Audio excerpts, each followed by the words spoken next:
Welcome to Silent Queen's Reckoning. I'm so glad you could join us today. Now let's dive right into the story. Chapter 1.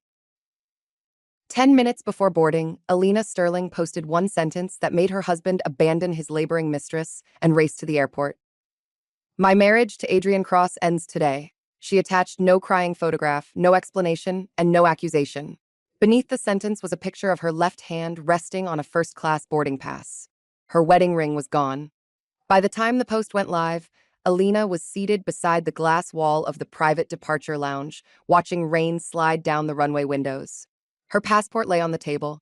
A small black suitcase stood beside her chair. She wore a cream coat, low heels, and the calm expression of a woman waiting for a flight rather than ending an 11-year marriage. Her phone began vibrating before the post had been online for 30 seconds. Adrian. She turned the screen face down. Across the city, his mistress was in labor. Elena knew because Camille Reed had sent a photograph from the hospital 2 hours earlier. The image showed Camille's hand gripping a white blanket, an identification band around her wrist, and Adrian's silver watch beside the bed. The message beneath it was short. He chose the birth of his son over your little business trip. Camille had expected tears. She had expected Elena to cancel the flight, rush to the hospital, and beg Adrian to explain why another woman was giving birth to his child. She did not know Elena had learned about the pregnancy months ago. She did not know every secret meeting, hotel charge, private apartment payment, and false conference had already been placed in a folder. Most importantly, she did not know the flight was not a business trip. Elena was leaving to take control of the Sterling Aurora Group, the international travel and hotel company her late father had built. For years, Adrian had presented himself as the rising force behind its American expansion. He used the company aircraft, stayed in Sterling hotels, entertained investors in Sterling lounges, and allowed magazines to describe him as the likely future chairman. He owned none of it. Elena did. She had remained in the background because her father taught her that ownership did not need applause. Adrian had mistaken her quietness for dependence. Camille had mistaken Adrian's access for power. The phone vibrated again. Then again. Elena lifted it long enough to see the messages filling the screen. Delete that post. What are you doing? Call me now. You cannot announce a divorce before speaking to me. Elena looked at the last sentence and felt something almost like amusement. Adrian had conceived a child with another woman, hidden the pregnancy, and arranged for Elena to be overseas when the baby arrived. Yet he believed the divorce announcement required his permission. A gate agent approached the lounge entrance and quietly confirmed that boarding would begin soon. Elena nodded. No unnecessary dialogue. No scene. The woman moved away. Elena's phone rang again. This time, Camille's name appeared. Elena answered. For several seconds, there was only hospital noise and uneven breathing. Camille sounded frightened beneath her anger. What did you post? Elena watched a plane turn slowly beyond the rain-streaked glass. The truth. Adrian is leaving. That was fast. Elena said nothing. Camille's breath caught. He said he has to stop you before you board. I am in labor. The cruelty of it was almost perfect. Adrian had abandoned his wife for his pregnant mistress. Now he was abandoning the mistress during labor because the wife had finally stopped protecting his future. Elena felt no triumph over the woman on the hospital bed. Camille had chosen arrogance, secrecy, and cruelty, but no woman deserved to be left in labor by the father of her child. Adrian alone had made that choice. Call your nurse, Elena said. Do not wait for him. Camille went silent. Perhaps she had expected mockery. Elena gave her none. Why is he panicking? Camille asked. Elena looked down at her boarding pass. The destination was Zurich, where the Sterling board would confirm Elena as executive chair the next morning. Adrian believed he would attend that meeting beside her in 2 weeks and be announced as head of global development. He had already ordered new business cards. He had promised Camille a penthouse, a public life, and a place at his side after the transition. He did not know his appointment had never been approved. He did not know Elena had removed his access that morning. Ask him, Elena said. She ended the call. At the hospital, Adrian left before the next contraction ended. Security footage would later show him hurrying through the maternity entrance, phone pressed to his ear, coat open, face drained of color. He did not kiss Camille goodbye.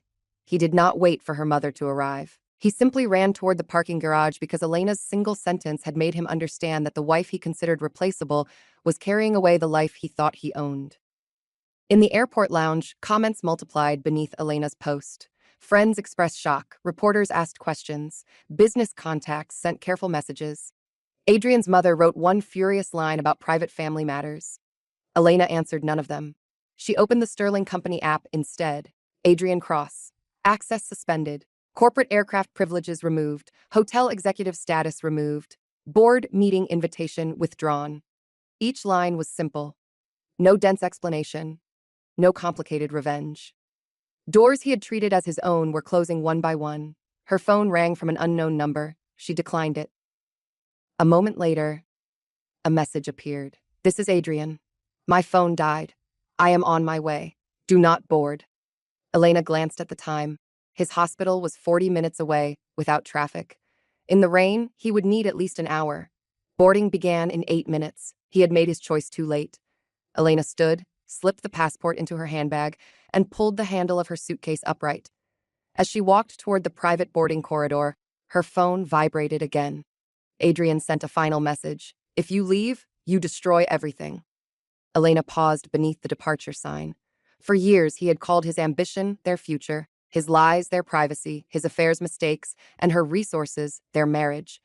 Now that she was taking herself out of the arrangement, he called it destruction. She typed one reply. No, Adrian. I am only taking back what was never yours. Then Elena Sterling boarded the plane. Chapter 2. Fiev. Adrian reached the airport 23 minutes after the aircraft door closed.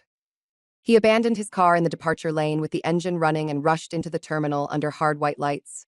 Rain darkened the shoulders of his coat. His hair, usually perfect, clung to his forehead. Travelers moved around him while he stared at the departure board. Elena's flight showed one word. Departed. The word stripped the confidence from his face. He called her repeatedly. The calls went directly to voicemail because Elena's phone was in flight mode, resting inside her handbag while the city disappeared beneath clouds. Adrian stood in the terminal, gripping his phone as if force could pull the aircraft back. What frightened him was not divorce alone. For months, he had prepared for Elena to discover Camille. He had imagined tears, a private confrontation, perhaps a temporary separation. He planned to tell Elena the affair began because she was distant. He planned to describe Camille's pregnancy as an accident and his involvement as responsibility. If Elena threatened divorce, he would remind her that public scandal could damage the Sterling Group. He believed her loyalty to the family company would keep her quiet. He never imagined she would announce the divorce before he could frame it. Elena's post had reached the Sterling board, investors, hotel executives, aviation partners, and every person Adrian had allowed to believe his marriage made him untouchable. The photograph of her ringless hand on a first-class boarding pass was already spreading through business circles. Then the access alerts arrived. His Sterling email stopped working. His airport lounge membership vanished. His company car account was disabled. The private aviation desk informed him that his upcoming reservations had been canceled by the owner. The owner. Adrian had spent years speaking as if Sterling Aurora were a family enterprise he and Elena would inherit together. He called himself the operational mind behind Elena's legacy. At dinners, he joked that Elena preferred art and quiet philanthropy while he handled the real world. The real world had just removed his name from the door. His phone buzzed with a hospital call. He stared at it. Camille was still in labor. For one terrible moment, Adrian seemed to understand the shape of what he had done. He had left a woman in active labor to chase the wife he had discarded. Not because he loved Elena more. Not because he regretted the affair. Because Elena controlled the future he had promised Camille. The hospital called again. He answered this time and walked away from the departure board, face tight with panic. On the plane, Elena sat beside the window as the clouds turned gold above the storm. Her hands were steady now, but her body felt hollow. Ending a marriage publicly was not painless simply because it was necessary. Adrian had once been the man who waited outside her father's hospital room with coffee. He had once known which music helped her sleep. He had once held her after a miscarriage and promised they would survive every loss together. Perhaps that was why his betrayal had lasted so long. Elena kept looking for the man from before. She finally understood that the man from before had not been stolen by Camille. He had been traded away by Adrian choice after choice because admiration mattered more to him than love. A flight attendant placed water beside her. Elena thanked her and drank slowly. She did not order champagne. This was not a celebration. She opened the folder saved on her tablet. It contained no intimate photographs, no humiliating details, only the truth required for the next morning. Adrian's false expense claims, his use of Sterling properties for private meetings with Camille, messages where he promised Camille an executive apartment owned by the group, a proposed contract naming him Global Development President, drafted by Adrian but never approved, records showing he had introduced himself to investors as the future co-owner. Elena had known about the affair for 4 months. She discovered it when Camille used a private villa in Santorini and ordered staff to prepare Mr. Cross's usual suite. The villa manager, confused because Adrian had no ownership rights, contacted Elena's office. Elena could have confronted him then. Instead, she watched. She watched Adrian become bolder. She watched Camille post cropped photographs from Sterling hotels. She watched him move money from his consulting company to cover a secret apartment. She watched him tell the board he and Elena agreed on his future role. Every lie gave her another reason to end the marriage cleanly. The pregnancy changed the timing, but not the decision. Camille had sent Elena the hospital photograph, believing it would be the final humiliation. Instead, it confirmed the one fact Elena needed. Adrian had arranged his entire future around 2 women while telling each one a different story. He told Camille that Elena was merely the decorative heir. He told Elena that Camille was merely an employee. He told investors that Sterling Aurora needed him. By the time the plane crossed the Atlantic, all 3 lies were beginning to collapse. Elena's satellite messages updated slowly. The baby had been born. A boy. Camille's mother arrived before Adrian returned. Adrian reached the hospital after the birth. Camille had not allowed him into the room. Elena read the updates without pleasure. A newborn child had entered a situation built on adult selfishness. She would not use that baby as a weapon. But she would not let Adrian use the baby as a shield, either. She opened a blank note and wrote the rules for the days ahead. Protect employees, protect guests, protect the child from publicity. Expose only what Adrian used to steal power. Do not explain private pain to people who only want entertainment. The list steadied her. Near midnight, the cabin lights dimmed. Elena leaned back but did not sleep. Her father's signet ring rested in her handbag, ready for the board meeting. She had avoided wearing it for years because Adrian called it old-fashioned. Tomorrow, she would place it on her right hand, not as jewelry, as a reminder. Her father had left her a company, but more importantly, he had left her the right to stop lending power to people who mistook access for ownership. Chapter 3. Camille met her son without Adrian in the room. She had imagined the birth differently. Adrian beside her, cameras waiting days later, a quiet announcement about love arriving unexpectedly, and eventually a photograph of the 3 of them in a Sterling penthouse. He had promised that once Elena was overseas, everything would begin moving quickly. Instead, Camille labored while watching the door. Each time it opened, a nurse entered. Not Adrian. Her mother arrived furious and breathless. The baby came 20 minutes later. By the time Adrian returned, Camille had learned the first brutal lesson of their new family. When Elena's power moved, Adrian followed it. He stood outside the hospital room asking to enter. Camille refused. She did not refuse because she had suddenly become noble. She refused because humiliation had replaced pain. Hours earlier, she believed she had won. She sent Elena the hospital photograph to prove Adrian had chosen her. Then he left before the birth because Elena posted one sentence. Camille looked down at the sleeping baby and understood that Adrian had not chosen either woman. He had chosen the door with the most power behind it. At dawn, she opened every message he had sent during their affair. Elena has no interest in the company. The board sees me as the future. The Zurich meeting is just a formality. The penthouse will be ours after the transition. She compared those messages with the news spreading online. Elena Sterling had arrived in Zurich. Sterling executives were gathering. Adrian's access had been suspended. Business reporters were asking whether his claimed appointment had ever existed. Camille's stomach turned. The private apartment where she had prepared a nursery was leased through one of Adrian's small companies, not Sterling Aurora. The penthouse he promised did not belong to him. The villa photographs, private lounge access, luxury suites, and cars had all come through Elena. Camille had not replaced the owner. She had been invited into borrowed rooms by a man holding someone else's key. Adrian sent her messages from the hallway. "Let me in! We need to stay united! Elena is trying to destroy us." Camille looked at the last sentence and nearly laughed despite the pain in her body. Elena had not contacted her. Elena had not named her publicly. Elena had advised her to call the nurse when Adrian left. The person who abandoned Camille was standing outside blaming the woman on another continent. Camille saved every message. In Zurich, Elena entered the Sterling Aurora headquarters at 8 the next morning. The building faced the lake, all stone, glass, and quiet precision. Employees greeted her with restrained warmth. No one asked about the divorce. Their discretion felt like shelter. Elena wore a charcoal suit, white blouse, and her father's signet ring. Her hair was pinned neatly at the nape of her neck. She had slept less than an hour, but her exhaustion sharpened rather than softened her expression. The boardroom overlooked water silvered by morning light. 12 chairs surrounded a long table. Adrian's name card had been removed. For years, Elena attended by video or sat quietly near her father Roed's former seat while senior executives spoke. Adrian had convinced people that she lacked appetite for leadership. The truth was simpler. Elena had spent years learning every division without performing ambition for him. She sat at the head of the table. No speech was needed before the vote. The board confirmed her unanimously.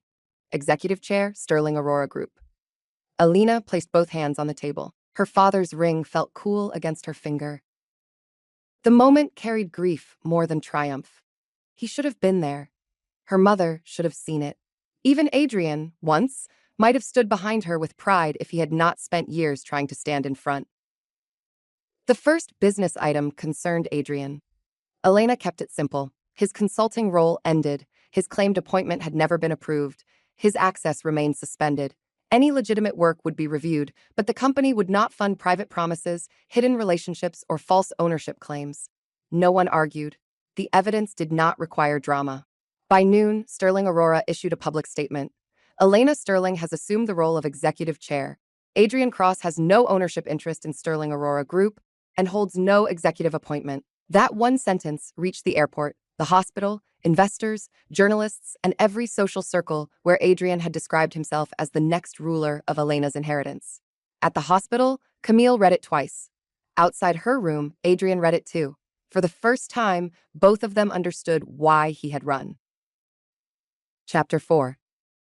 Adrian's public collapse began with a photograph he had taken himself. 2 months earlier, he had posed inside the executive aircraft beside a leather folder embossed with the Sterling crest. He posted it with the caption, "Preparing for the next chapter of global leadership."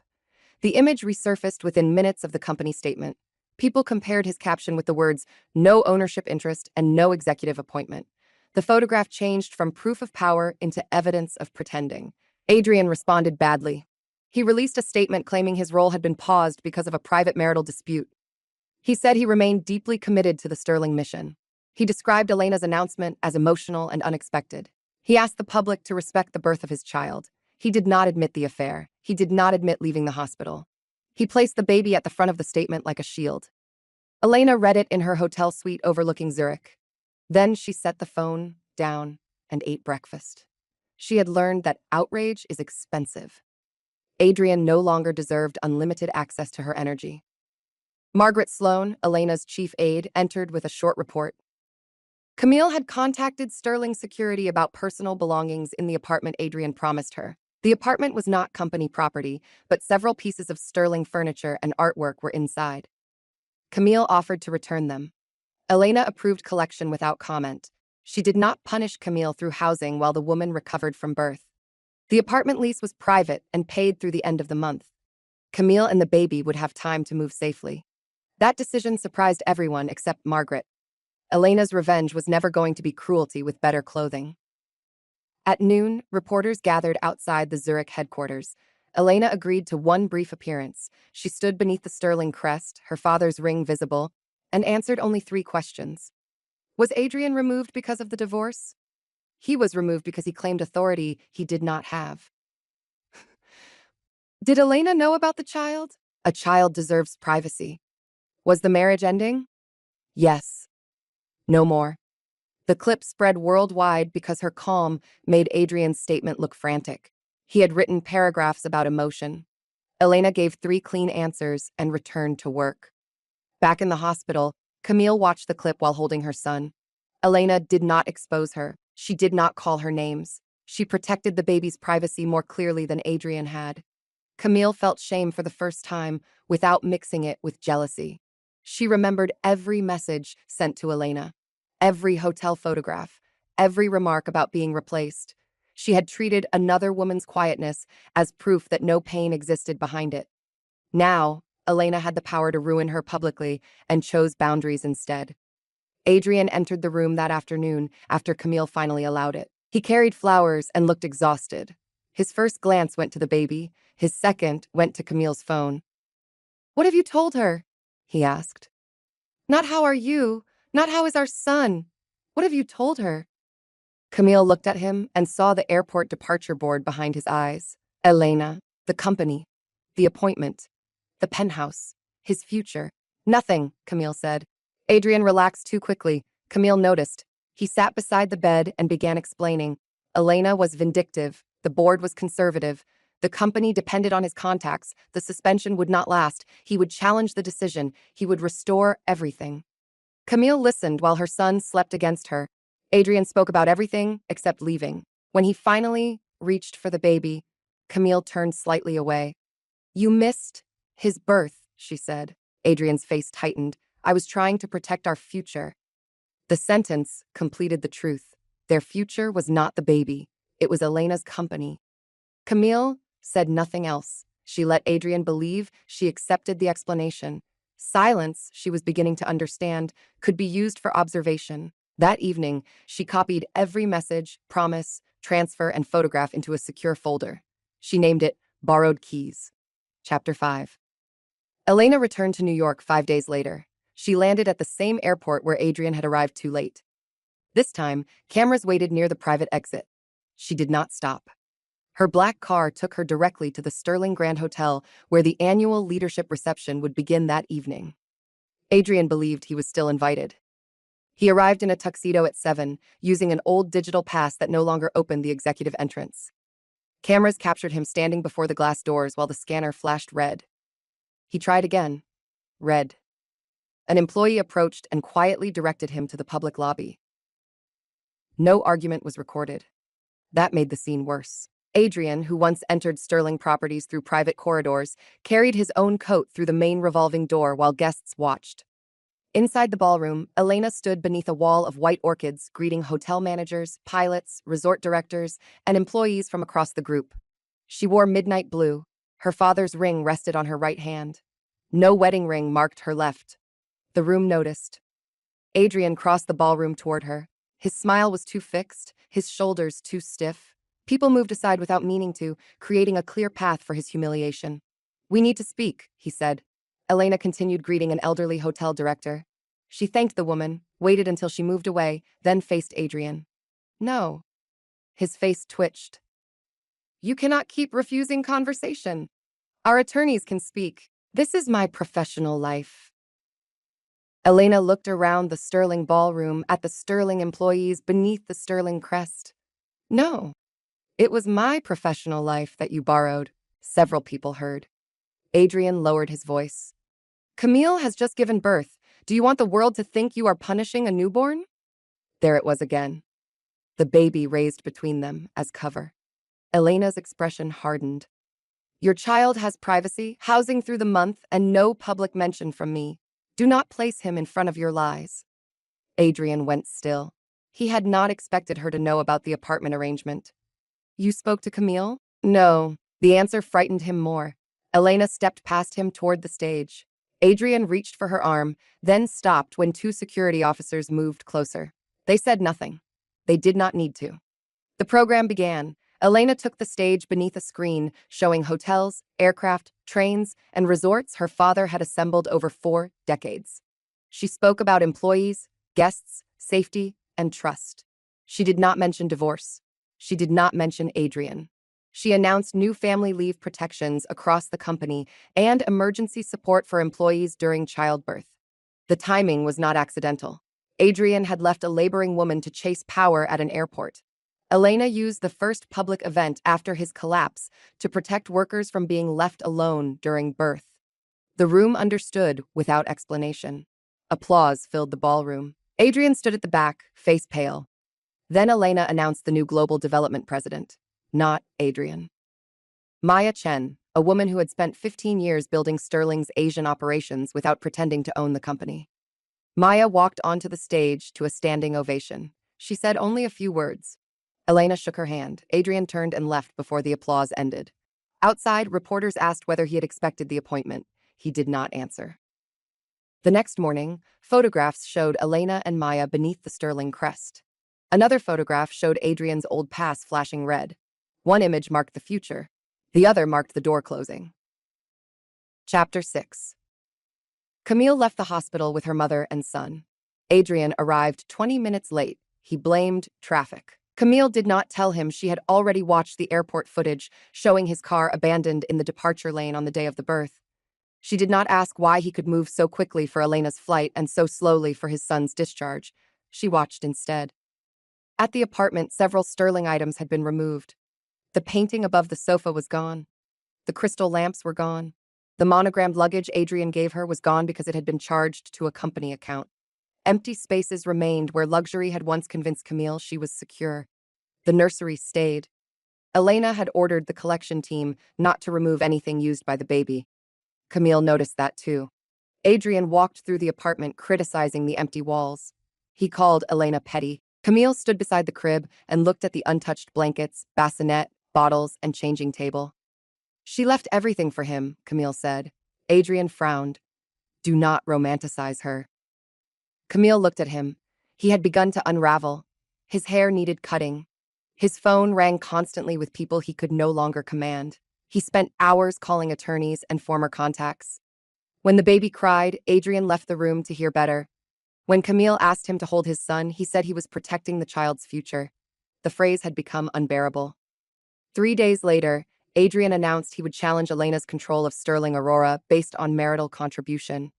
The claim sounded powerful in interviews. It looked weak on paper. The company came from Elena's family. Adrian held no shares. He had been paid for consulting work. The title he claimed had never been approved. Elena did not debate him publicly. Sterling Aurora released one page showing ownership in plain language. Elena Sterling, controlling owner.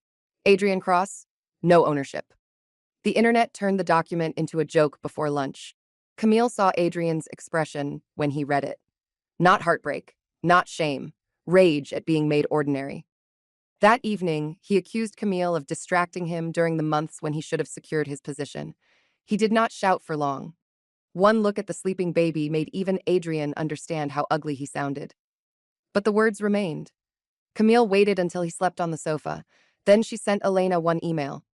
I have evidence that he used your company name and promised positions he did not own. I will provide it. I am not asking you to forgive me. Elena read the email the next morning in her father's study. She did not answer immediately. Camille's evidence was useful, but usefulness did not erase responsibility. Elena would not turn the mistress into a secret heroine simply because Adrian had disappointed her too. Camille had enjoyed the affair, the stolen spaces, and Elena's humiliation. She had sent the hospital photograph as a weapon. Accountability did not require permanent hatred. It required accuracy. Elena replied with one sentence. Send the truth through counsel and keep the child out of it. Camille did. The evidence arrived without a meeting. Messages showed Adrian promising board seats, apartments, and authority he never possessed. One voice note captured him laughing that Elena would never fight publicly because she was too obsessed with dignity. Elena listened once. Then she closed the file. Adrian had confused dignity with silence. He was about to learn that dignity could also be a woman placing his own words on a table and walking away. Chapter 7. The divorce hearing drew more attention than Elena wanted. Reporters waited outside the courthouse, hoping for a confrontation between wife and mistress. Camille did not attend. Elena had no interest in creating that photograph. She arrived through the front entrance in a gray coat, carrying no visible files.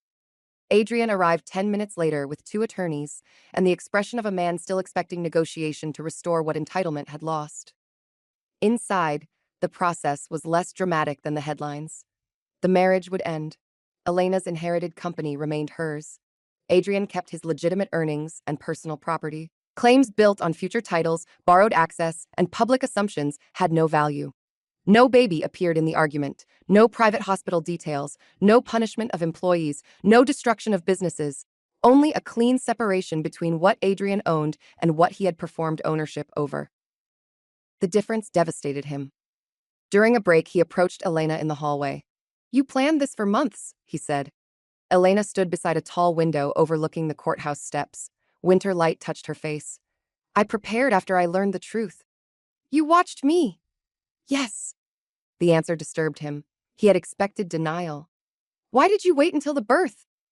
Elena's eyes cooled. "I did not. Camille chose that day to send me proof that you believed cruelty was safe." Adrian looked away. "I panicked," he said. "You chose. I was afraid you would take everything. You left a woman in labor because you thought I was taking things you never owned." His face tightened. "You sound almost sympathetic to her." "I do not need to like Camille to recognize what you did." That sentence left him with nowhere to hide. He had hoped to divide the women forever, to make each one prove she was the chosen victim. Elena refused the competition. Adrian lowered his voice. "I loved you." Once, those words would have opened every locked room in her. Now, they sounded like a description of something he believed he felt while behaving otherwise. "You loved access," Elena said. "You loved the version of me that never closed a door." The court officer signaled that the session would resume.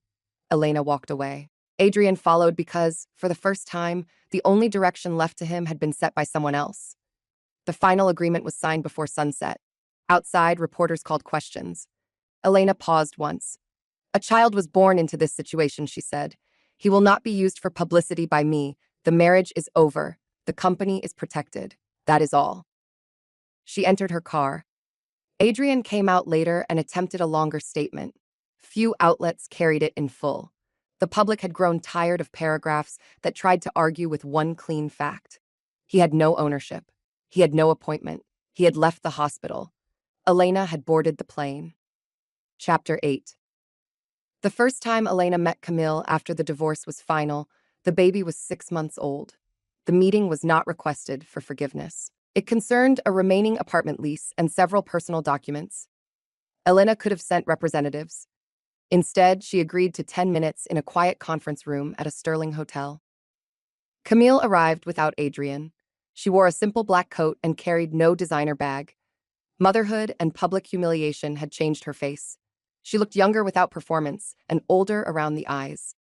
The baby stayed with her mother. Elena sat across from her with the lease papers between them. For a moment, neither spoke. Camille had once filled silence with smugness. Now she let it exist. "I signed everything," she said. Elena checked the pages and closed the folder. "The apartment is settled through next month," Elena said. "After that, it ends." Camille nodded. The practical matter was finished. She could have left. Instead, she placed her hands flat on the table. "I sent that picture because I wanted you to feel replaced." Elena looked at her. "I know. I thought he ran the company. I thought you stayed because you needed him." "You wanted to think that," Camille flinched. "Yes." That answer was more honest than an excuse. "He said you had no interest in him," Camille continued. "But I knew he was married. I knew the hotels were yours. Maybe not legally, but I knew they came through you. I made myself ignore it." Elena felt no urge to comfort her. "Why tell me now?" Camille looked toward the rain beyond the window. "Because one day, my son may ask what happened. I do not want the first true thing I tell him to come after years of lies." The baby again, but not as a shield this time, as a reason to stop lying. Elena accepted the distinction. "Then tell him his father made choices," she said. "Tell him you did too. Do not tell him he caused any of it." Camille's eyes filled. She nodded. "Will you ever forgive me?"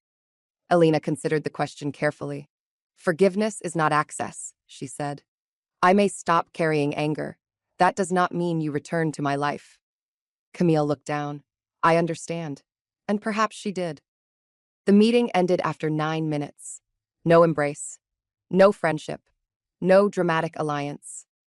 Camille left with accountability and a clean lease. Alina remained with peace that did not require pretending harm had been small. That afternoon, Alina toured the hotel's new employee family center. The program provided emergency childcare, parental leave assistance, and transportation for employees whose partners could not attend a birth. The first room held rocking chairs, quiet lighting, and a small kitchen. Elena stood in the doorway. The program had been inspired by the day Adrian left Camille in labor, but Camille's name appeared nowhere. Neither did Adrian's. Rules built from pain do not need to honor the people who made them necessary. An employee held a newborn near the window. Her partner sat beside her, exhausted and smiling. Elena passed without interrupting. The sight stayed with her. Power, she thought, was not making someone race to an airport. Power was building a world where no one had to. Chapter 9. Adrian tried to rebuild himself outside Sterling Aurora. He launched a consulting company, rented an office, and described his fall as a conscious departure from inherited corporate culture. The phrase was elegant enough to hide that the inherited culture had departed from him. For a while, people listened. He still had charm. He still knew how to enter a room and make confidence look like competence. But every presentation contained a problem. His best examples came from Sterling. His strongest contacts belonged to Elena. His most impressive projects had been completed by employees whose names he rarely remembered. Without borrowed scale, Adrian looked capable, but ordinary. Ordinary was the one condition his ego could not bear. He contacted former Sterling managers privately, offering titles in projects that did not yet exist. Most declined. One forwarded his message to Elena's office because Adrian had used confidential plans. Elena did not attack him publicly. Sterling sent a simple demand to stop using company material. He complied. The silence around his retreat was more humiliating than scandal.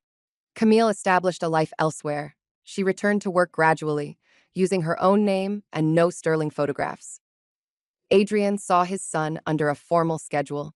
He arrived consistently at first, then missed 2 visits for business travel. Camille documented both without public drama. Elena heard these details only through necessary reports. She did not follow them for entertainment. Adrian's failure as a partner had once dominated her sleep. She would not let his fatherhood become another room he occupied in her mind. Her own days changed. As executive chair, she traveled constantly for the first year, not to escape, to learn the company in motion. She visited airport lounges at dawn, mountain hotels during snowstorms, train terminals after midnight, island resorts before guests woke, and employee cafeterias where no one expected the owner to carry her own tray. At each place, she asked simple questions. What is unsafe? What is unnecessarily difficult? What do guests never see? What do employees need? She listened more than she spoke. Quietness was no longer the thing Adrian used to erase her. It became the way she found truth beneath presentations. Sterling Aurora grew stronger. Maya Chen expanded operations without turning every success into personal mythology. Employee retention improved. Family leave applications rose because workers trusted they would not be punished for using it. The new parental support policy became one of the company's most respected programs. A magazine eventually placed Elena on its cover. She almost refused. Then she agreed on the condition that the article focus on the company, not the affair. The photographer wanted her inside a private aircraft. Elena chose the employee family center instead. The final image showed her seated near an open door, no wedding ring, her father's signet ring visible. The headline read, "The owner who finally took her seat." Adrian saw it in an airport bookstore. Someone photographed him looking at the cover. The image spread briefly, but Elena did not share it. She had no need to watch him watching her. Her life was no longer a message addressed to him. Chapter 10.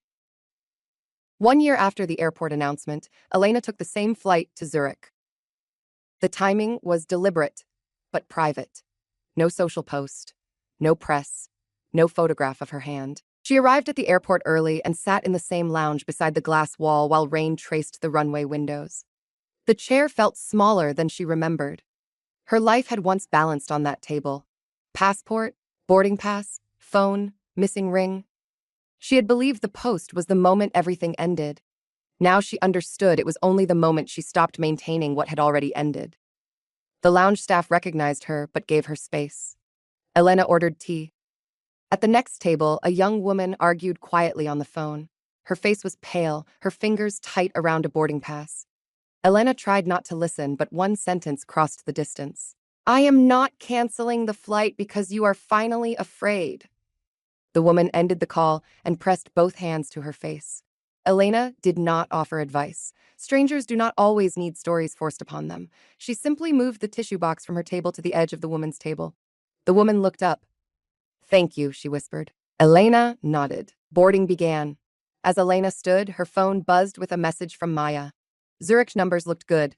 The Employee Family Center had opened in 2 more cities. A pilot who used the program during his daughter's early birth had written a thank you note. Elena read the note while walking toward the gate. "I did not have to choose between my family and my job." She stopped for half a second. That sentence was the answer to everything. Adrian had chosen power over the birth of his child because he believed the two were in competition. Elena had built a company where they did not have to be. On the plane, she placed her father's ring beside the window for a moment and looked at the clouds. Grief still existed. She had loved Adrian. She had once imagined growing old beside him. Healing did not require calling every memory false. It required refusing to let good memories negotiate with present truth. The aircraft rose above the storm. Elena slept. Chapter 11. 2 years after the divorce, Sterling Aurora opened a new international terminal lounge named after Elena's mother, Celeste Sterling. The opening took place at the same airport where Adrian had arrived too late. Elena initially resisted the location. Then she changed her mind. Places do not belong forever to the worst thing that happened in them. The Celeste Lounge was designed for traveling families, elderly passengers, and people facing medical journeys. It included quiet rooms, private nursing areas, accessible showers, children's spaces, and staff trained to help passengers under stress. There was luxury, but not the cold kind Adrian loved. The rooms felt warm, useful, and human. At the opening, Elena wore white trousers, a navy jacket, and her father's ring. She stood beside employees, rather than politicians. No giant portrait of her hung behind the podium. The only large image showed the first Sterling aircraft, beside a photograph of Celeste holding a suitcase and laughing in the wind. Elena spoke briefly. "Travel can mean freedom," she said. "It can also mean fear, urgency, separation, and difficult choices. This space exists so people do not have to face those moments without dignity." She did not mention Adrian. No one needed her to. After the opening, Elena walked alone toward the public departure hall. The large board clicked through flights. Travelers hurried beneath it. For a moment, she saw Adrian as he had appeared in security footage, rain on his coat, staring at the word departed. She felt no triumph, only distance. Near the entrance, a man ran past carrying flowers, panic on his face. Perhaps he was late for a flight. Perhaps someone he loved was leaving. Elena watched him disappear into the crowd and thought about timing. People often say timing changes everything. It does not. Choice changes everything. Timing only reveals the choice. Adrian had 11 years to value her. He chose panic when her departure threatened his status. He had hours to remain beside Camille during labor. He chose the airport. He had months to tell the truth. He chose performance. Elena chose the plane. Then she kept choosing herself long after the applause ended. Chapter 12. Adrian came to see Elena one final time 3 years after the divorce. He requested the meeting through her office and gave no false emergency. Elena almost declined. Then she agreed to 10 minutes in a public sitting room at Sterling headquarters. He arrived on time. Age had touched him lightly but visibly, gray at the temples, lines near the mouth. The polished confidence remained, but it no longer filled the room. He carried no files and made no request for a position. Elena sat across from him. "Camille is moving abroad with our son," he said. Elena waited. "I approved it. There is a good school. She has work." Still, Elena waited. Adrian looked toward the lake beyond the windows. "I keep thinking about the day he was born." The room was quiet. "I left," he said. It was the first time he had spoken the truth without attaching Elena's name to blame. "Yes," she said. "I told myself I was saving our future." You were saving your access. He nodded slowly. I know. The acknowledgement came too late to repair anything. But truth arriving late is still different from truth never arriving. I came to apologize, he said. Not to ask you for anything. Elena studied him. Once she had dreamed of this moment. Adrian humbled, honest, full of regret. In those dreams, his apology healed her because she still imagined he held the missing piece. Now the piece was unnecessary. I accept that you are sorry, she said. His eyes lifted. Do you forgive me? Elena looked at her right hand, at her father's ring. I stopped carrying you a long time ago, she said. Call that whatever helps you become better. Adrian absorbed the sentence. Then he stood. At the door, he turned back. You were always the stronger one. Elena shook her head. No, I was the quieter one. You decided they meant the same thing. He left. The meeting lasted 8 minutes. Elena returned to work.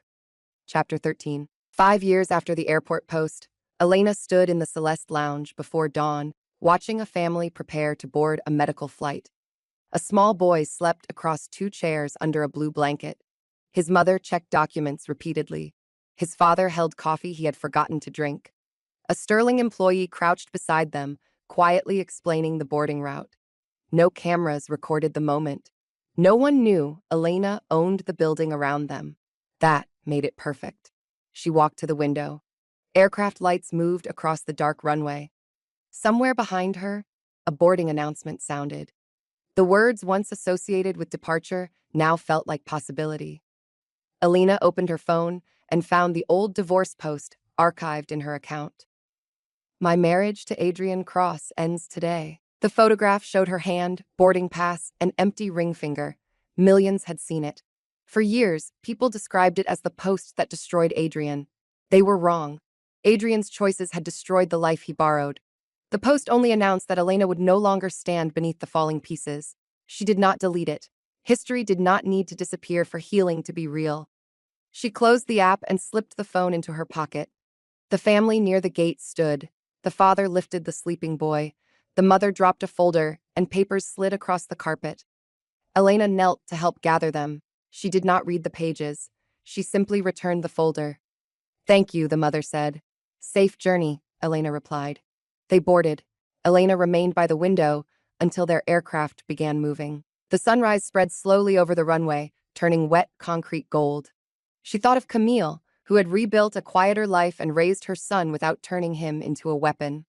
She thought of Adrian, learning too late that access was not love. She thought of her father, who had given her an empire but never taught her to confuse inheritance with identity.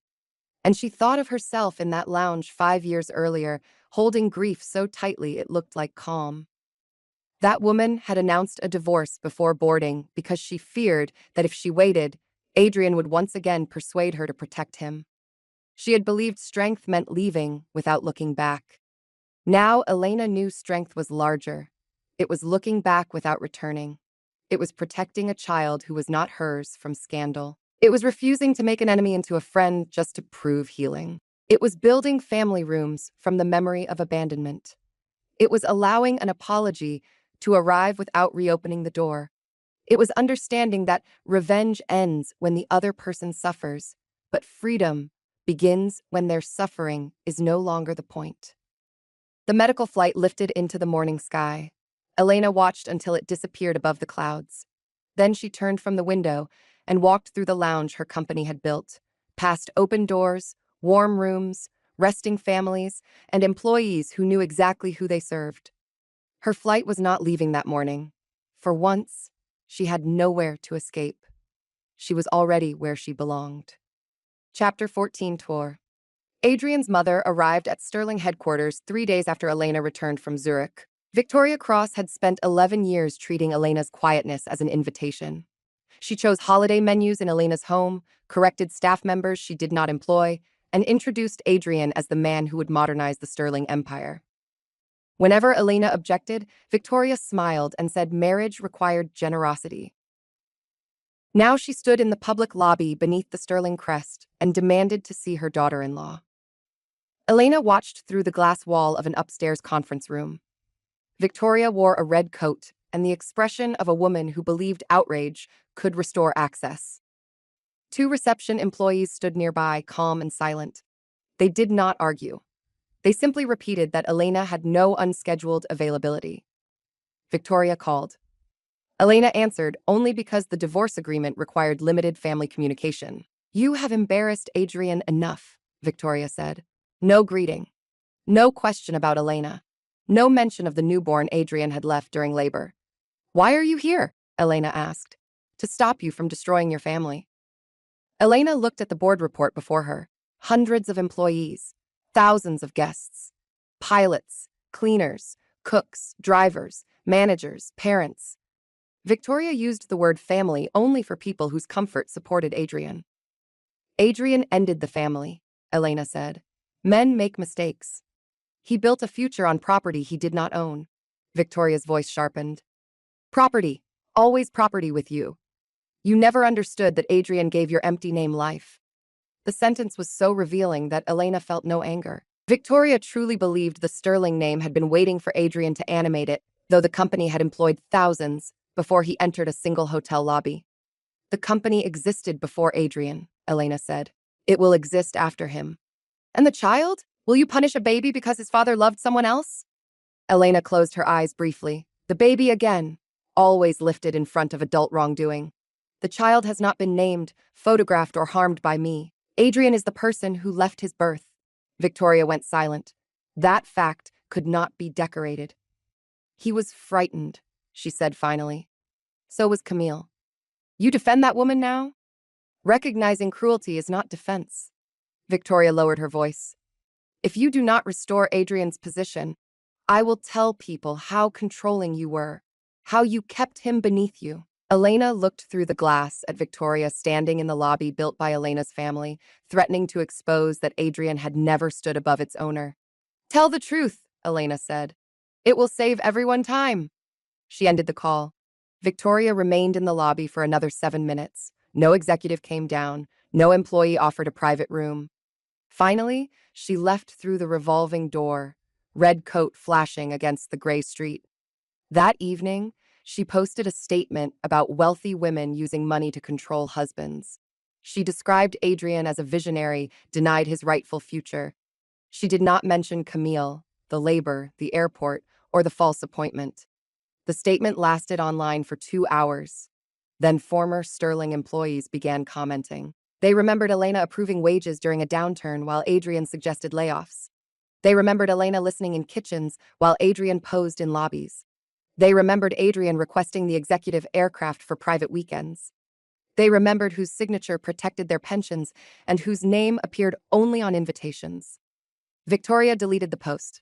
Elena did not celebrate. She approved the next employee support budget and went home. The Cross family had spent years speaking for her. The most satisfying part of taking back her voice was discovering how little she needed to use it. Chapter 15. The airport footage became public by accident. A traveler had recorded Adrian rushing through the terminal on the day Elena departed. At the time, the video showed only an agitated man staring at a departure board. Weeks later, someone recognized him. The clip appeared beside a confirmed timeline. Camille admitted to the hospital that morning, Elena's divorce post published, Adrian leaving the maternity entrance, Adrian arriving at the airport, the baby born before his return. No private medical details appeared. The sequence was enough. The video showed Adrian looking up at the word departed, then striking the handle of his suitcase against the floor. His panic was visible. Not grief over marriage. Terror over missed access. Adrian demanded its removal. The demand made it spread faster. Elena refused interview requests. Camille refused too. For once, both women protected the child by denying the public more material. Adrian went on television alone. He said the birth had been medically stable when he left. He said Camille's mother was on the way. He said Elena's announcement threatened thousands of employees and required immediate action. He tried to turn abandonment into leadership.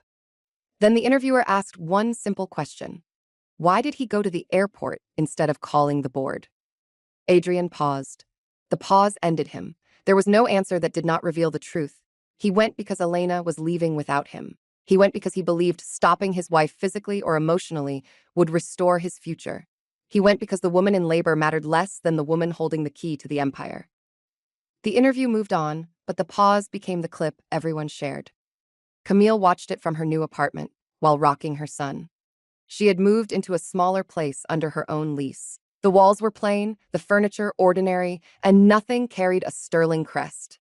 For the first time, she knew exactly what belonged to her. She sent Elena no message. Instead, she issued a statement through her attorney confirming only that Adrian had chosen to leave during labor. She asked for the child's privacy. She accepted responsibility for participating in the affair and requested no sympathy. The statement changed public opinion, but Camille did not use the change to rebuild a glamorous identity. She returned to work quietly. She stopped posting hotel rooms, jewelry, and private lounges. Shame had not made her good. Responsibility, repeated privately, might. Elena respected the difference from a distance. At Sterling Aurora, the airport footage triggered employee conversations about family emergencies. Elena asked managers to listen rather than defend the company. Stories emerged. A baggage employee who missed his daughter's birth because a supervisor denied leave. A hotel cook who hid a miscarriage to keep her shift. A pilot afraid to request time off during his mother's final illness. Elena read every summary. The new family policy expanded again. Emergency departure coverage. Paid partner leave. Protection for pregnancy loss. Travel assistance for critical family events. Managers could no longer treat human crisis as poor scheduling. The cost was significant. Elena approved it. At the board meeting, one director questioned whether the company was reacting emotionally to her personal experience. Elena looked down the table. If a personal failure reveals a structural failure, correcting it is not emotion. It is leadership. No one argued after that. Months later, the expanded policy won an industry award. Elena declined to place her name on it. The award belonged to the employee team that designed the system. Adrian had raced to the airport to save an imagined title. Elena used the memory of that race to make sure thousands of workers never had to choose a title over a person they loved. Chapter 16. Camille's son was named Lucas. Elena learned the name only when it became necessary for a confidential trust document. Adrian's finances had deteriorated after the divorce. His consulting business survived, but not at the scale he promised. Camille did not ask Elena for help. She asked only that certain company-linked items be clarified so Lucas would not later become entangled in Adrian's false claims. Elena handled it privately. She created no personal trust for the child. That was Adrian's responsibility. But she ensured that no sterling obligation, property promise, or invented inheritance could be used to manipulate Camille or Lucas in the future. The company would not become a fantasy passed from father to son. When Adrian learned this, he accused Elena of erasing his child's future. Elena answered through counsel. Sterling Aurora was never the child's inheritance because it was never Adrian's. That sentence ended the argument. Still, Elena thought about Lucas more than she expected. Not as Adrian's son. As a child born while adults raced between hospital rooms, airports, lies, and power. One day, he might find the video. He might read the headlines. He might ask why his father left. Elena hoped Camille would answer without making him feel responsible. She also hoped Adrian would become a father better than the man he had been that day. Hope did not require reopening any door. During a flight to Singapore, Elena wrote a private letter she never planned to send. Lucas, none of this began with you. You were the only person in the story who made no choice. She stopped there. The letter was unnecessary. It was not her place. She deleted it. But the thought remained and shaped another Sterling program. Children traveling between separated parents often moved through airports carrying adult tension they could not name. Elena authorized family assistance rooms where trained staff could support safe handoffs without turning children into luggage passed between angry people. Again, no Adrian, no Camille, no Lucas in the public story. Only a problem, seen clearly, answered usefully. At the first room opening, Elena watched a little girl run from one parent to another beneath a mural of clouds. Both adults remained calm because staff had made the route simple. The child did not see paperwork or conflict. She saw 2 doors and someone waiting at each. Elena left before anyone introduced her. In the car, Margaret asked whether she regretted never having children with Adrian. The question was unusually personal. Margaret apologized before Elena could answer. No, Elena said. Then she considered. I regret the life I thought we would have. That is different. The distinction brought peace. She could grieve an imagined child, an imagined marriage, an imagined future, without believing Adrian had stolen her only possible life. Her future had grown beyond the shape he offered.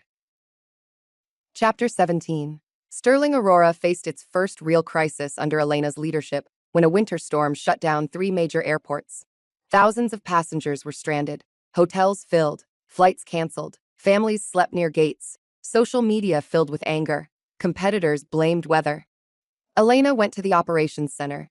She stayed for 30 hours, not in front of cameras, in a plain sweater beside dispatchers, hotel coordinators, pilots, and customer teams. She approved free rooms where available, meals for stranded families, and transportation for medically vulnerable travelers. She ordered executives to stop polishing statements and answer phones.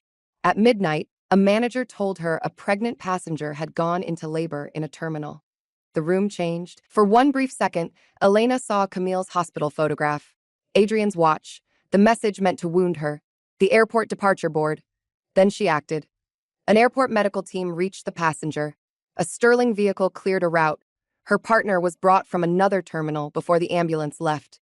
Their luggage followed. The company covered a nearby room for relatives. The baby arrived safely hours later. The father sent a message thanking Sterling for making sure he did not miss the birth. Elena read it in the operations center at dawn. She turned away from the room before anyone saw her eyes fill. The storm crisis ended 2 days later. Public praise followed. News outlets called Elena decisive. Employees called her present. One columnist contrasted her response with Adrian's airport race years before. Elena disliked the comparison. She issued no correction, but at the next internal meeting she said, "We did not help that family to improve an old story about me. We helped because it was the right thing to do now." That became another rule. Healing should not turn every good action into a conversation with the person who hurt you. The company response stood on its own. After the storm, Elena went home and slept nearly 14 hours. Leadership had exhausted her in a way public revenge never could. Real power was not the moment a room applauded. It was the responsibility that remained after everyone went home. She preferred it. Chapter 18. Victoria Cross requested another meeting 4 years after the divorce. This time, she did not arrive in a red coat or demand the lobby. She sent a handwritten letter. "Adrian is moving away. Lucas knows very little about the past. I have spent years blaming you because admitting what my son did felt like admitting how I raised him. I am sorry." Elena read the letter twice. The apology did not erase Victoria's threats, public accusations, or years of treating Elena's inheritance as Adrian's rightful reward. But it contained something new, responsibility without a request attached. Elena answered briefly. "Thank you for telling the truth." She did not invite Victoria into her life. She did not attend family gatherings. She did not offer access to Sterling or herself. Forgiveness, as she had told Camille, was not access. Still, she placed the letter in the archive rather than the evidence folder. That distinction mattered. People sometimes changed after consequences. Sometimes they only learned better language. Elena no longer needed to decide immediately which one was true. Boundaries gave time permission to reveal character. Adrian did move away. He accepted a role with a smaller travel firm in another country. The position was legitimate, modest, and entirely his. For the first time, he had work that did not depend on Elena's name. Elena heard he performed well. She felt relief, not because she wanted him restored, but because a man who built something honestly might become less dangerous to the people around him. His improvement did not belong to her. She had no obligation to witness it. The day he left, Adrian sent one message. "This time, I am the one boarding." Elena looked at it for several seconds. Then she replied, "Safe flight. Nothing more." The message did not reopen love. It did not weaken her. It marked distance without hatred. Adrian boarded. Elena stayed. Chapter 19. At 50, Elena opened a sealed box her father had left in the Sterling archive. Inside were early company papers, old tickets, photographs, and a letter addressed to her. Her father had written it before his final illness, when Elena was still trying to make her marriage look peaceful. He wrote that companies were built from routes, buildings, contracts, and machines, but inherited power was dangerous if the heir did not know when to say no. He wrote that Elena's kindness was real, But kindness without boundaries invited people to treat generosity as a permanent transfer. The final line made her cry. Do not spend your life proving you are not selfish to people who need you to have nothing. Elena sat alone in the archive room with the letter against her chest. Her father had seen more than she knew. She carried the letter to the Celeste Lounge that evening. From the window, she watched planes take off under a violet sky. Travelers moved through warm rooms behind her. A baby slept against a father's shoulder. Two elderly women shared cake. An employee knelt beside a frightened child and showed him the aircraft outside. Elena placed her father's letter in her handbag beside the old photograph of her ringless hand. One represented warning, the other represented choice. Together, they told the true story. She had not become powerful when she inherited Sterling Aurora. She had become powerful when she stopped apologizing for protecting it from someone she loved. She had not defeated Camille by keeping the empire. She had defeated the belief that women must compete for the man who deceived them. She had not destroyed Adrian by boarding the plane. She had allowed him to meet the size of his own claims without her resources holding them up. And she had not healed by forgetting. She healed by building a life where memory had work to do but no vote. Chapter 20. The final time Elena saw the original airport departure board, it was being removed during a terminal renovation. The old mechanical panels had clicked through thousands of destinations for decades. Workers lowered the board carefully while travelers watched. Sterling Aurora had purchased one section for its company museum. Elena visited after hours. The panel displayed the word departed. Margaret laughed when she saw it. A little obvious. Very, Elena agreed. They stood beneath the old letters. Years earlier, that word had terrified Adrian. It had also terrified Elena, though no one knew. When she boarded, she had not felt victorious. She had felt as if every familiar part of her life were falling away beneath the aircraft. Departed had sounded like loss. Now it sounded incomplete. Every departure arrives somewhere. Elena asked the museum team to place another word beside it. Arrived. The two panels were mounted together without explanation. Visitors would bring their own meaning. At the museum opening, Elena watched employees and families move past the display. Some photographed it. Some barely noticed. A little boy pointed at the words and asked his mother why both could be true. His mother answered, "Because leaving one place means reaching another." Elena turned away before emotion reached her face. That evening, she boarded a flight for no board meeting, no crisis, and no escape. She was taking a holiday alone to a small island where Sterling owned nothing. Her suitcase held books, plain dresses, sandals, and no files. Before boarding, she stood beside the window and looked at her left hand. No wedding ring. No need to photograph it. Her life no longer required an announcement. The gate opened. Elena handed over her boarding pass and walked down the corridor. Behind her, the terminal continued with its endless departures and arrivals. Ahead, the aircraft waited under warm lights. She thought of Adrian racing toward the airport, Camille laboring without him, and the woman Elena had been when she pressed publish. She offered each of them one silent truth. Camille had not won. Adrian had not lost because of Elena. Elena had not escaped. They had all simply reached the consequences of what they chose. The aircraft door closed. Elena settled beside the window as the runway lights began to move. This time, no one chased her. This time, no empire waited at the destination. This time, she flew because she wanted to see the sea. Chapter 21. The next chapter of Elena's life unfolded through the annual shareholder gathering. It arrived through repeated choices that proved the old life could no longer command the new one.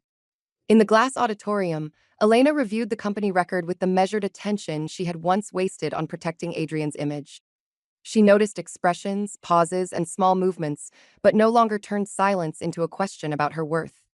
When pressure gathered, she chose the cleanest action and allowed the room understood without a speech. Authority did not need raised voices when facts were already standing in the room. Later, near the lakeside board hall, she corrected another borrowed claim and refused to let private history swallow useful work. The old betrayal sometimes returned through a departure notice or the sight of a man checking his watch while a woman waited. Elena acknowledged the memory without serving it, and no innocent person paid for his choices. Access was never ownership, attention was never love, and panic was never devotion. In the employee gallery, Elena answered a direct question with the measured attention she had once wasted on protecting Adrian's image. She noticed expressions, pauses, and small movements, but no longer turned silence into a question about her worth. When pressure gathered, she chose the cleanest action and allowed Adrian's old story lost another place to stand. Authority did not need raised voices when facts were already standing in the room. Later, near the press corridor, she placed evidence on the screen and refused to let private history swallow useful work. The old betrayal sometimes returned through a departure notice or the sight of a man checking his watch while a woman waited. Elena acknowledged the memory without serving it, and truth became simpler than reputation. Access was never ownership, attention was never love, and panic was never devotion. In the lakeside board hall, Elena protected employees from rumor with the measured attention she had once wasted on protecting Adrian's image.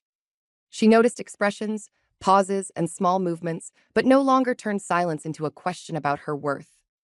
When pressure gathered, she chose the cleanest action and allowed employees saw calm carry authority. Authority did not need raised voices when facts were already standing in the room.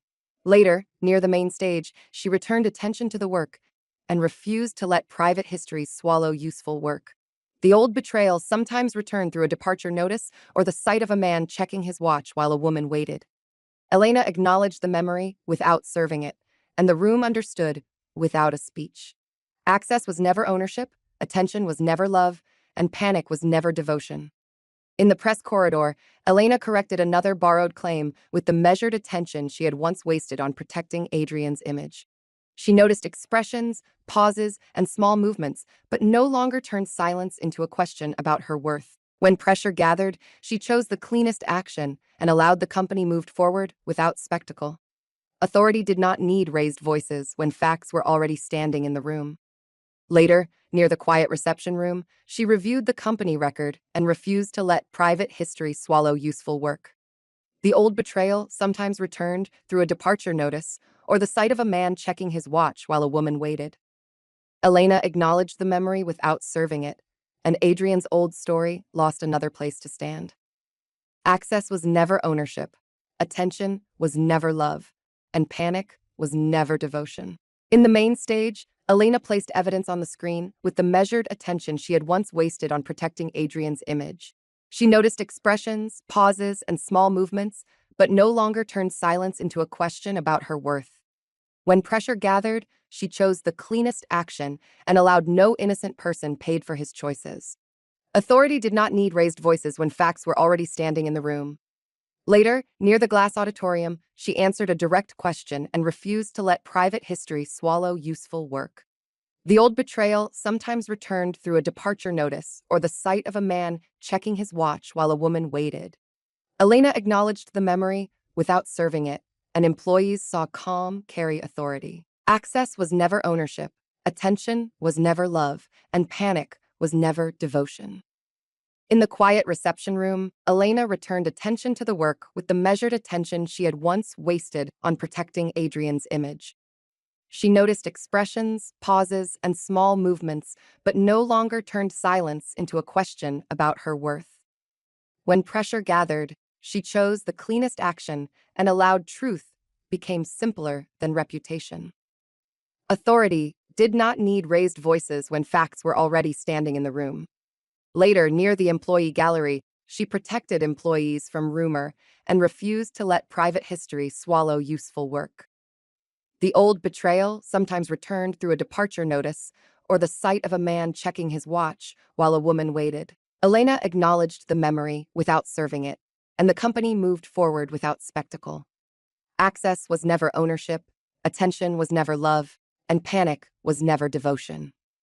In the glass auditorium, Elena reviewed the company record with the measured attention she had once wasted on protecting Adrian's image. She noticed expressions, pauses, and small movements, but no longer turned silence into a question about her worth. When pressure gathered, she chose the cleanest action and allowed the room understood without a speech. Authority did not need raised voices when facts were already standing in the room. Later, near the lakeside board hall, she corrected another borrowed claim and refused to let private history swallow useful work. The old betrayal sometimes returned through a departure notice or the sight of a man checking his watch while a woman waited. Elena acknowledged the memory without serving it, and no innocent person paid for his choices. Access was never ownership, attention was never love, and panic was never devotion. By then, Elena needed no one to declare her the winner. The result lived in protected families, honest records, open doors, and decisions that remained sound after cameras left. She moved onward without hurrying because nobody else controlled the gate. Chapter 22. The next chapter of Elena's life unfolded through Camille building an honest life with Lucas. It arrived through repeated choices that proved the old life could no longer command the new one. In a modest apartment, Elena signed her own lease with the measured attention she had once wasted on protecting Adrian's image. She noticed expressions, pauses, and small movements, but no longer turned silence into a question about her worth. When pressure gathered, she chose the cleanest action and allowed luxury stopped being confused with safety. Authority did not need raised voices when facts were already standing in the room. Later, near the childcare center, she told the truth without asking for praise and refused to let private history swallow useful work. The old betrayal sometimes returned through a departure notice or the sight of a man checking his watch while a woman waited. Elena acknowledged the memory without serving it, and Elena no longer needed to watch her. Access was never ownership, attention was never love, and panic was never devotion. In a neighborhood office, Elena returned the final borrowed gift with the measured attention she had once wasted on protecting Adrian's image. She noticed expressions, pauses, and small movements, but no longer turned silence into a question about her worth. When pressure gathered, she chose the cleanest action and allowed motherhood become responsibility rather than display. Authority did not need raised voices when facts were already standing in the room. Later, near a quiet park, she kept Lucas outside the public fight and refused to let private history swallow useful work. The old betrayal sometimes returned through a departure notice or the sight of a man checking his watch while a woman waited. Elena acknowledged the memory without serving it, and the old competition finally disappeared. Access was never ownership, attention was never love, and panic was never devotion. In the child care center, Elena documented Adrian's missed visit with the measured attention she had once wasted on protecting Adrian's image. She noticed expressions, pauses, and small movements, but no longer turned silence into a question about her worth. When pressure gathered, she chose the cleanest action and allowed the child was protected from adult vanity.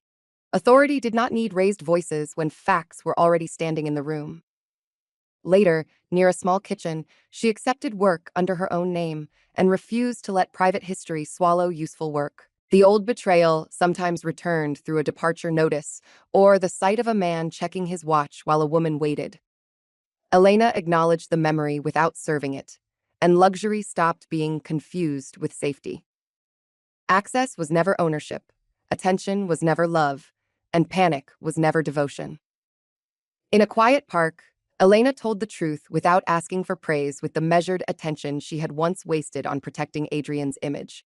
She noticed expressions, pauses, and small movements, but no longer turned silence into a question about her worth. When pressure gathered, she chose the cleanest action and allowed her apology gained weight through repetition.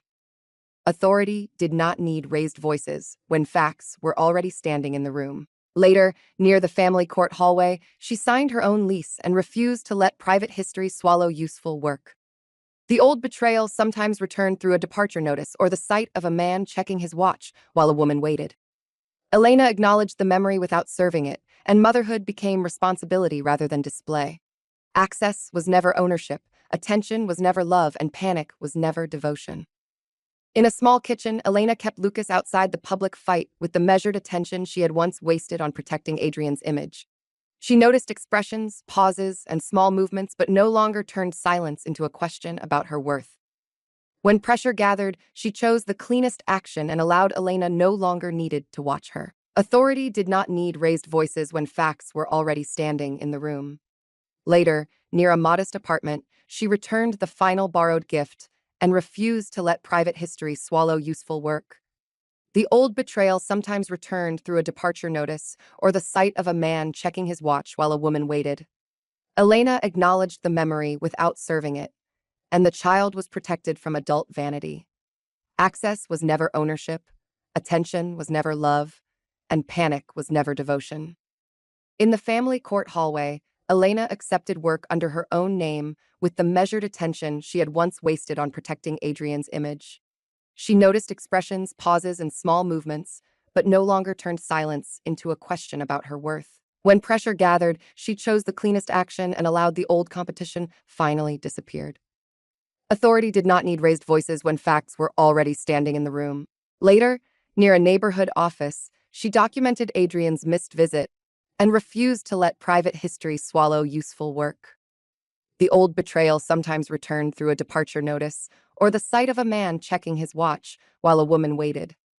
Elena acknowledged the memory without serving it, and her apology gained weight through repetition. Access was never ownership, attention was never love, and panic was never devotion. In a modest apartment, Elena signed her own lease with the measured attention she had once wasted on protecting Adrian's image.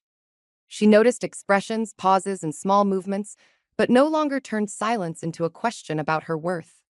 When pressure gathered, she chose the cleanest action and allowed luxury stopped being confused with safety. Authority did not need raised voices when facts were already standing in the room. Later, near the childcare center, she told the truth without asking for praise and refused to let private history swallow useful work. The old betrayal sometimes returned through a departure notice or the sight of a man checking his watch while a woman waited. Elena acknowledged the memory without serving it, and Elena no longer needed to watch her. Access was never ownership, attention was never love, and panic was never devotion. By then, Elena needed no one to declare her the winner.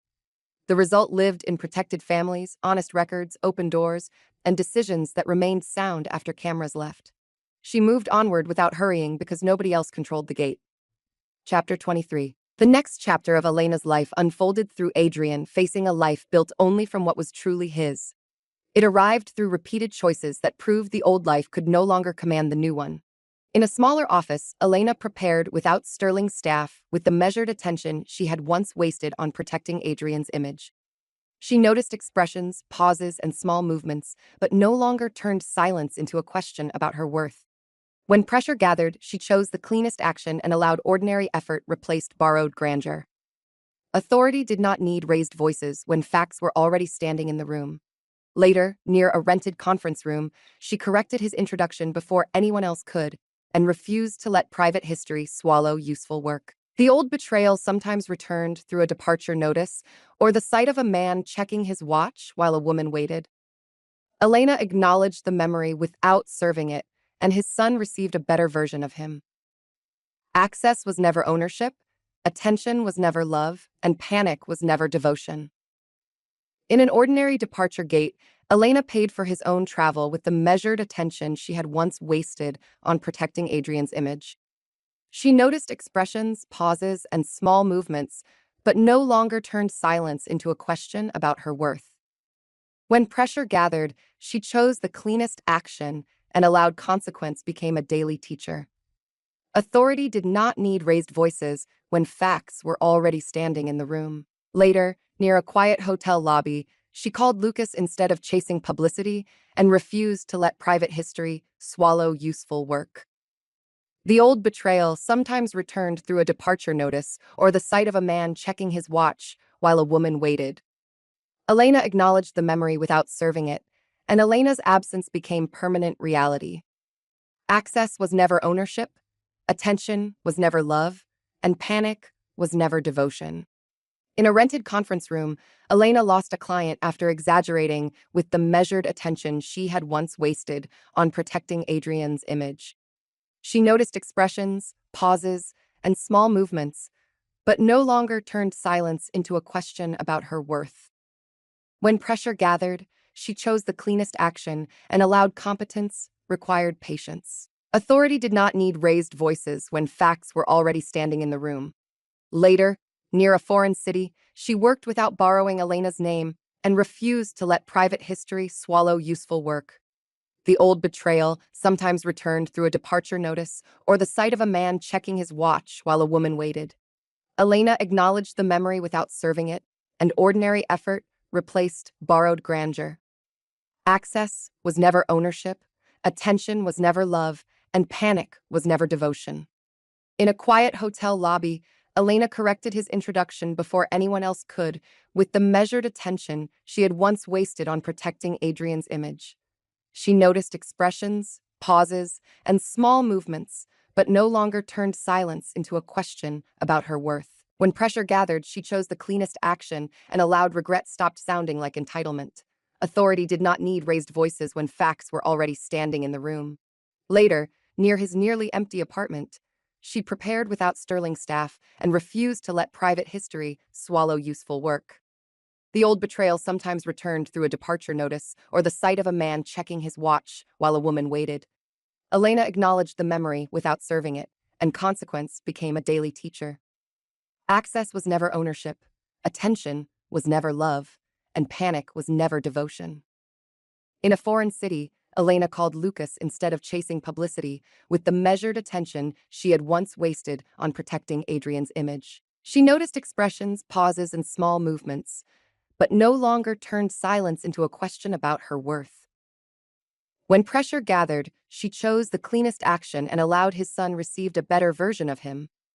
Authority did not need raised voices when facts were already standing in the room.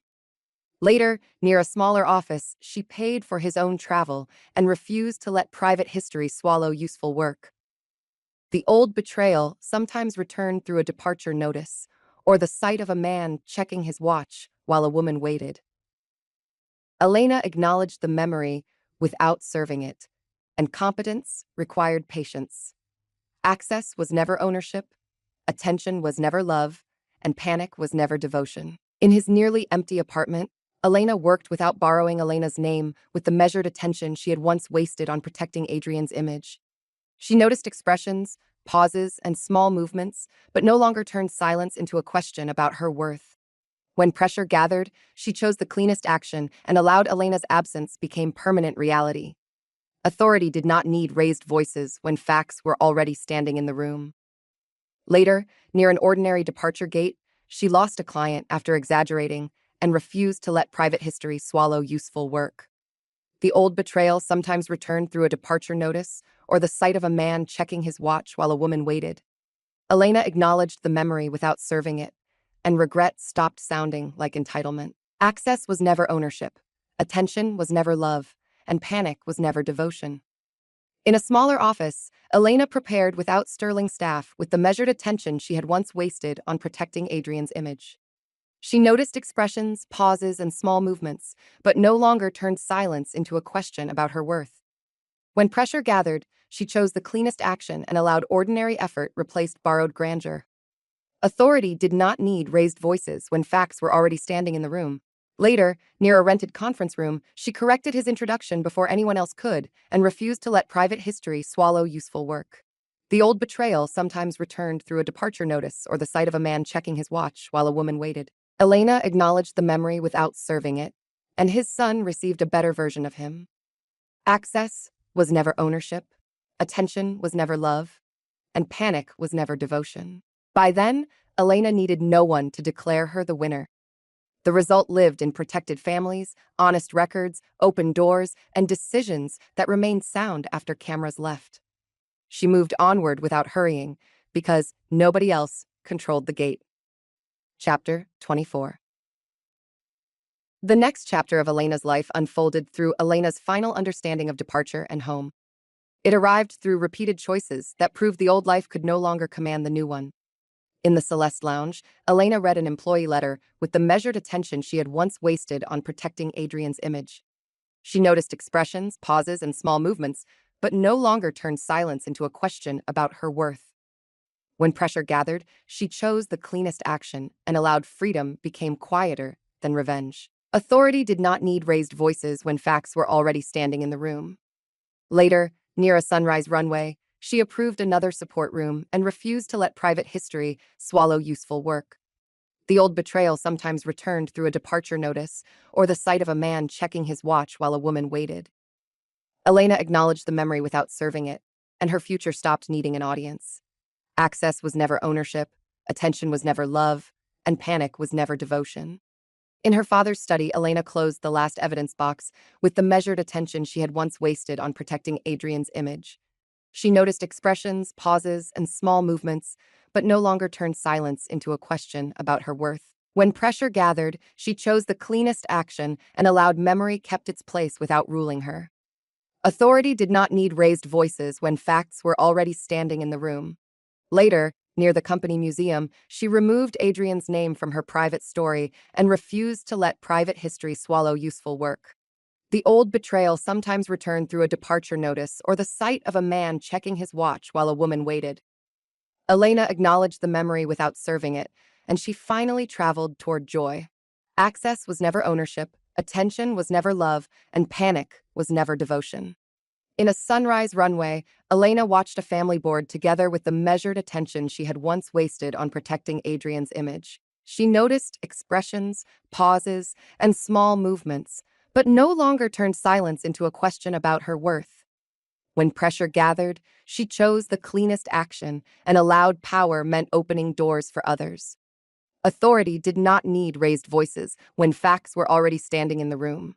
Later, near a quiet island hotel, she chose rest without explaining it and refused to let private history swallow useful work. The old betrayal sometimes returned through a departure notice or the sight of a man checking his watch while a woman waited. Elena acknowledged the memory without serving it, and freedom became quieter than revenge. Access was never ownership, attention was never love, and panic was never devotion. In the company museum, Elena approved another support room with the measured attention she had once wasted on protecting Adrian's image. She noticed expressions, pauses, and small movements, but no longer turned silence into a question about her worth. When pressure gathered, she chose the cleanest action and allowed the marriage become history rather than identity. Authority did not need raised voices when facts were already standing in the room.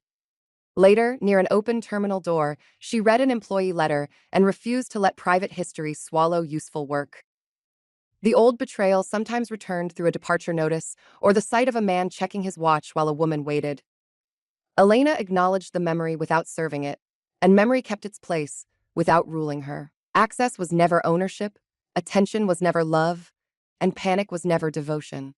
In a quiet island hotel, Elena removed Adrian's name from her private story with the measured attention she had once wasted on protecting Adrian's image. She noticed expressions, pauses, and small movements, but no longer turned silence into a question about her worth. When pressure gathered, she chose the cleanest action and allowed her future stopped needing an audience. Authority did not need raised voices when facts were already standing in the room. Later, near the Celeste Lounge, she closed the last evidence box and refused to let private history swallow useful work. The old betrayal sometimes returned through a departure notice or the sight of a man checking his watch while a woman waited. Elena acknowledged the memory without serving it, and power meant opening doors for others. Access was never ownership, attention was never love, and panic was never devotion.